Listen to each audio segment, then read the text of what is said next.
Salam, kembali online church ministry hadir bersama-sama dengan saudara-saudara. Biarlah kita menceritakan akan kebaikan Tuhan yang terus kita alami dalam kehidupan kita.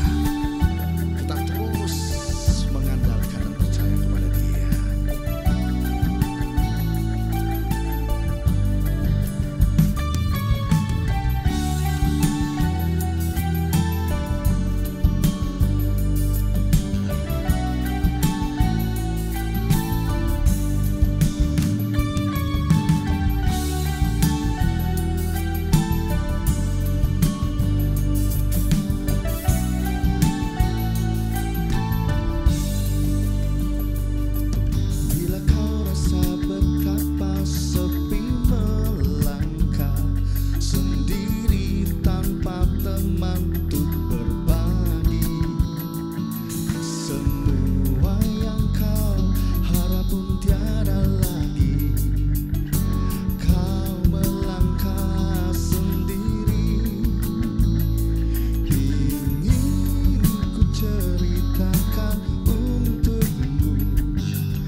terus menaikkan pujian pengagungan kita hanya bagi Dia. Yes.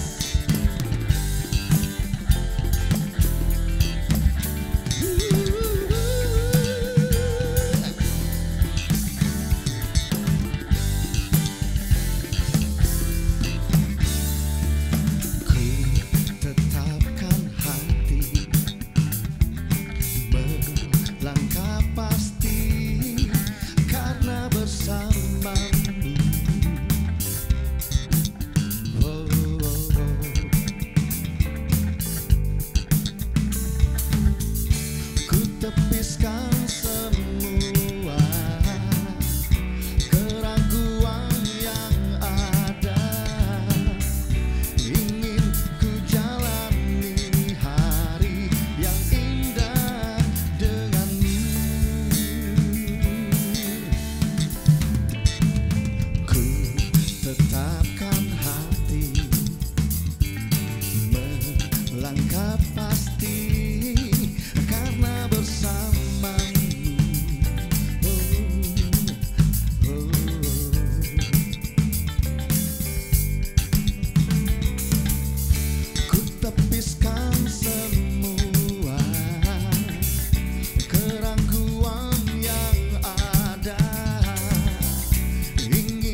Pernahkah Anda bertemu dengan seseorang yang bertanya, apa sih hebatnya orang Kristen?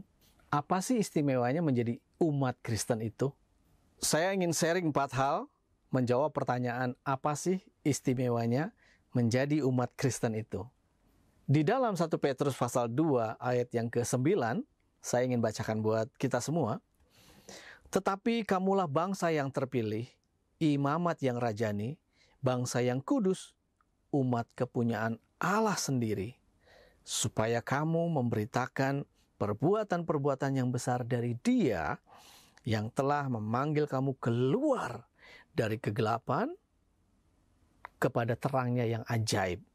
Kalau kita perhatikan baik-baik ayat ini, maka ada 4 alasan apa istimewanya menjadi umat Kristen. Yang pertama, kamulah bangsa yang terpilih. Saya dan saudara adalah umat yang terpilih. Dalam dunia kerja, setiap perusahaan yang ingin merekrut karyawan terbaik, dia akan membuka lowongan. Dibuka lowongan dengan spesifikasi 1, 2, 3, 4, 5 begitu ya. Nah, dalam fase ini, siapapun boleh mengajukan lamaran, memberikan CV-nya. Lalu, setelah semua terkumpul, ada satu sesi di mana semua CV diperiksa, lalu dipanggillah satu persatu. Lalu ada sesi wawancara di situ. Dari sesi wawancara itu, maka perusahaan akan memilih dari sekian banyak, taruhlah dari 1.000 orang, maka yang harus dipilih hanya 10 orang. Jadi bicara pilihan adalah bicara kualitas. Hanya orang-orang yang punya kualifikasi sesuai kebutuhan perusahaan yang akan diterima. Mereka yang dipilih akan menerima gaji atau salary sesuai dengan kesepakatan waktu sesi wawancara. Setelah dipilih, karyawan itu kemudian harus menunjukkan kinerjanya. Dia harus menunjukkan bahwa dia sanggup mengerjakan tugas-tugas yang diberikan kepada mereka. Saat mereka bisa menyelesaikan setiap tugas yang diberikan, maka ada penilaian baik di situ. Itu akan menentukan kapasitas dia selanjutnya. Setiap karyawan yang teruji dan mendapatkan peringkat yang baik, maka bisa dipastikan dia akan naik jabatan. Salarinya akan bertambah. Posisinya akan semakin baik. Nah, kalau kita bicara kamu adalah bangsa pilihan Allah, bayangkan kita dipilih dari sekian banyak orang menjadi umat pilihannya. Kita tidak bisa berhenti sampai pada titik di mana kita puas, kita sudah dipilih Tuhan. Tidak di situ. Kita masih harus menunjukkan kemampuan kita. Kita masih harus menunjukkan bagaimana kita cakap dalam menjalani kehidupan bersama dengan Tuhan. Sebagai bangsa pilihan Allah, tentu kita harus membuktikan kapasitas kita sebagai orang pilihan Allah. Yang kedua, setelah kita menjadi bangsa pilihan Allah, Alkitab mencatat kita adalah imamat yang rajani. Dalam perjanjian lama, seorang imam punya tugas penting, yaitu membawa jemaat bertemu dengan Tuhan. Membawa jemaat mengalami Tuhan. Dan karenanya, kehidupan kita harus menjadi kehidupan yang bisa membawa orang lain mengenal Tuhan. Lewat kehidupan kita, orang melihat ada Tuhan. Melalui kehidupan kita, orang mengenal Tuhan. Melalui kehidupan kita, orang diberkati. Dan bukan cuma sebagai imam, tapi imamat yang rajani. Itu artinya apa? Itu artinya selain sebagai imam, dia punya kapasitas seorang raja. Raja itu bicara soal kuasa. Raja bicara soal kepemimpinan. Hidupnya harus menjadi panutan. Perkataan-perkataannya adalah perkataan-perkataan yang penuh kuasa. Kenapa? Karena melalui kita, kuasa Allah dinyatakan. Melalui kita, orang lain didamaikan. Melalui kita, orang lain disejahterakan. Melalui kita, orang melihat kebenaran-kebenaran Allah dinyatakan. Yang ketiga, menjadi bangsa yang kudus. Kenapa ini penting? Karena Alkitab berkata tanpa kekudusan tidak ada seorang pun yang bisa melihat Allah. Seberapa baik pun hidup kita, seberapa banyak pun perbuatan baik kita, itu tidak membuat kita kudus di hadapan Tuhan. Sebab perbuatan baik kita menurut Alkitab itu hanya kain kotor. Jadi bagaimana kita bisa kudus? Allah menguduskan kita. Alkitab mencatat melalui kematian Yesus, melalui darah Yesus, Dia menguduskan kita. Itulah mengapa kita perlu Yesus. Karena melalui Yesus, darahnya menyucikan kita. Kita menjadi layak di hadapan Allah. dan kita menjadi orang yang dipersiapkan untuk layak hidup bersama dengan Tuhan. Yang keempat, umat kepunyaan Allah sendiri. Bayangkan menjadi umat kepunyaan Tuhan. Sekarang ini ada begitu banyak orang yang merasa memiliki Tuhan. Tetapi pertanyaannya, apakah Tuhan memiliki dia? Alkitab mencatat, kita menjadi umat kepunyaan Allah sendiri. Apa artinya menjadi umat kepunyaan Allah? Umumnya, jika kita memiliki properti, maka kita akan menjaga properti kita. Jika kita punya mobil, maka kita akan menjaga mobil kita. Jika kita punya anak, kita akan menjaga anak kita. Jika apapun yang kita punya, kita akan menjaga milik kita. Demikian juga dengan situasi di mana Allah memiliki kita. Ia menjaga miliknya. Ia melindungi miliknya. Alkitab mencatat, kita menjadi biji mata Allah. Bicara tentang umat kepunyaan Allah, ini bicara tentang perlindungan, tentang penyertaan. Bagaimana Allah menyertai orang-orang pilihannya. 4 hal inilah yang menjawab pertanyaan, apa sih istimewanya menjadi orang Kristen? Setelah kita tahu keempat hal ini, pertanyaan selanjutnya adalah, untuk apa menjadi Kristen? Cuma satu alasannya, kenapa kita menjadi Kristen. Supaya kamu memberitakan perbuatan-perbuatan yang besar dari Dia, yang telah memanggil kamu keluar dari kegelapan kepada terang yang ajaib. Jadi tujuan kita menjadi Kristen cuma satu, supaya kita memberitakan perbuatan-perbuatan Allah yang dahsyat, perbuatan-perbuatan Allah yang ajaib, perbuatan-perbuatan dahsyat Allah yang telah membuat kita keluar dari gelap kepada terang.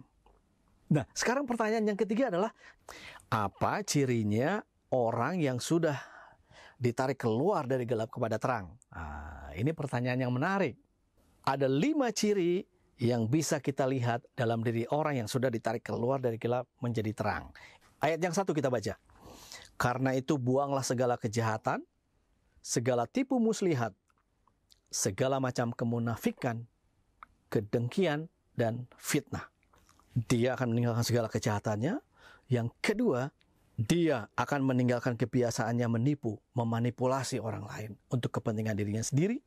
Yang ketiga, dia akan meninggalkan segala kemunafikannya. Dia akan menjadi orang yang kalau iya, iya, kalau tidak, tidak. Dia tidak akan menjadi orang yang berpura-pura saleh. Dia tidak akan menjadi orang yang berpura-pura rajin berdoa. Dia tidak akan menjadi orang-orang yang berpura-pura serius di dalam pekerjaan Tuhan. Dia akan meninggalkan kepura-puraan dalam hidupnya.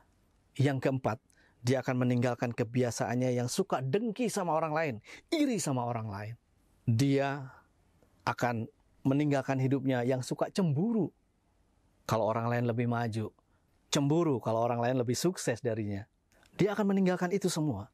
Yang kelima, dia akan meninggalkan kebiasaannya memfitnah orang lain, menjelek-jelekan orang lain, ngomongin orang lain. Dia akan berhenti dengan kebiasaan bicara jahat tentang orang lain. Inilah kelima hal yang membedakan orang yang sudah ditarik keluar dari gelap kepada terang atau dia masih dalam kegelapan. Salam Online Church Ministry. Dengan apa akan kubalas segala kebaikanmu? Hanya hidup ini kujadikan persembahan kepadamu.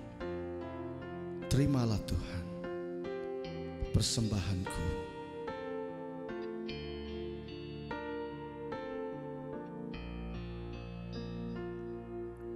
Ku datang bawa pujian untukmu. Kau Tuhan yang menjadi Allahku.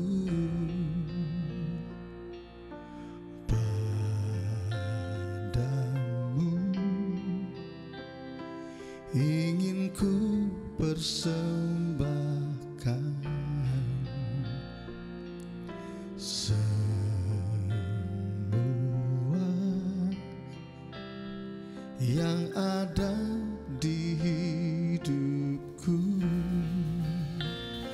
Sebab hanya Kau yang ada di hatiku. Sebab hanya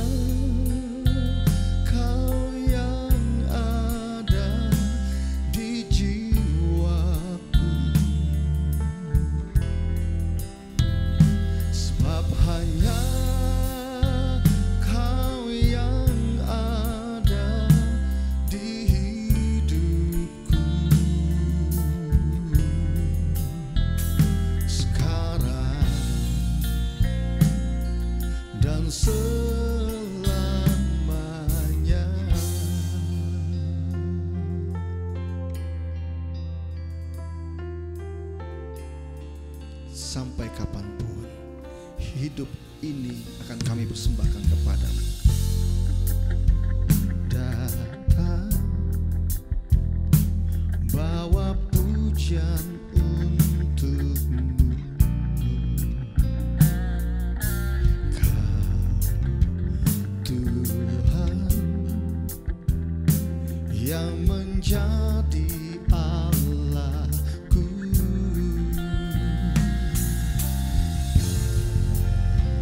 Padamu ingin ku persembahkan semua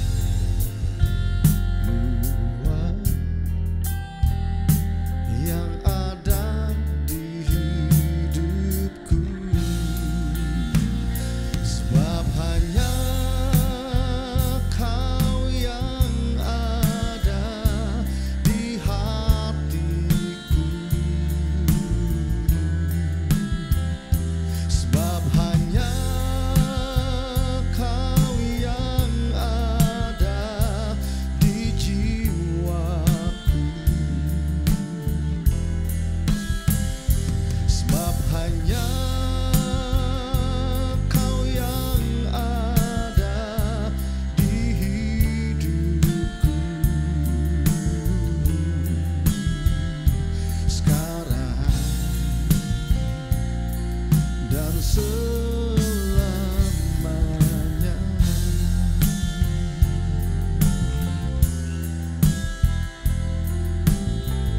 Oh, selamanya.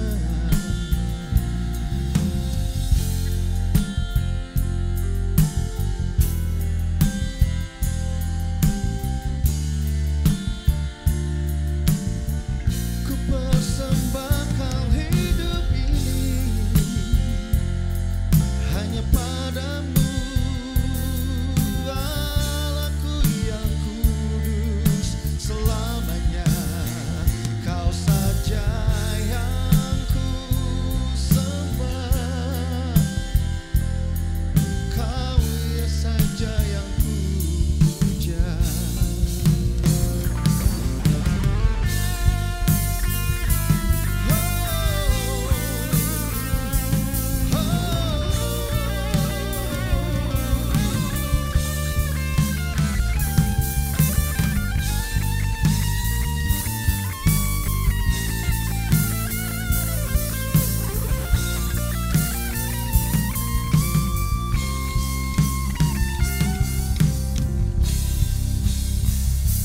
Sebab hanya Kau yang ada di hatiku, sebab hanya Kau yang ada di jiwaku, sebab hanya Kau yang ada di hidupku. Sekarang dan selamanya.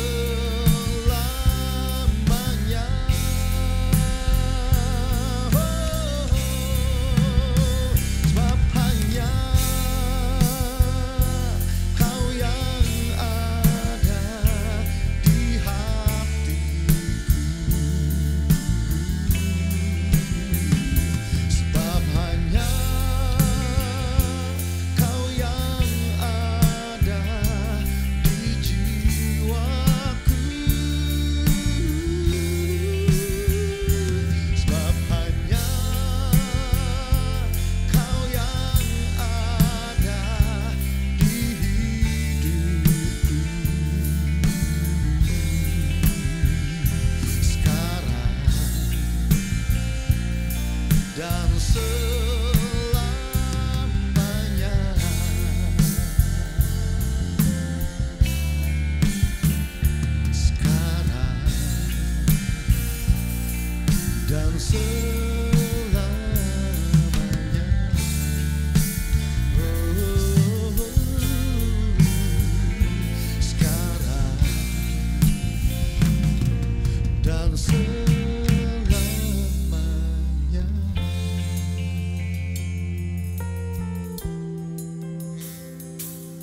kasih Tuhan. Hidup kami akan selalu jadi persembahan kepadamu. Terima kasih Tuhan.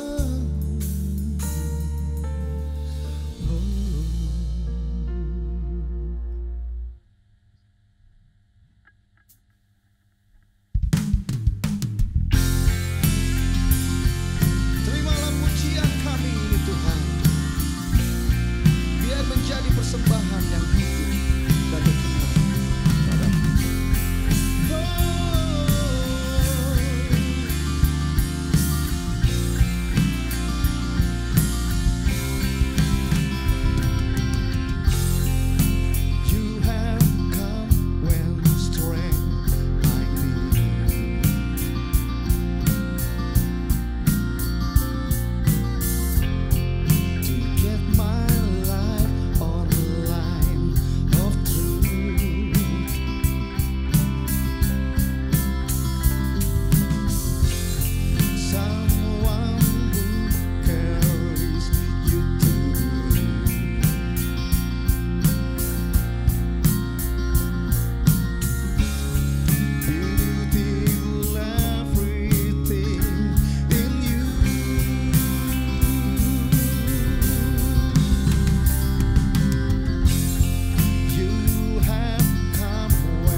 Haleluya.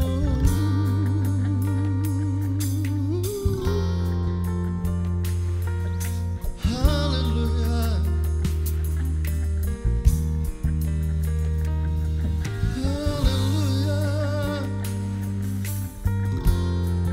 Kau cinta sejatiku.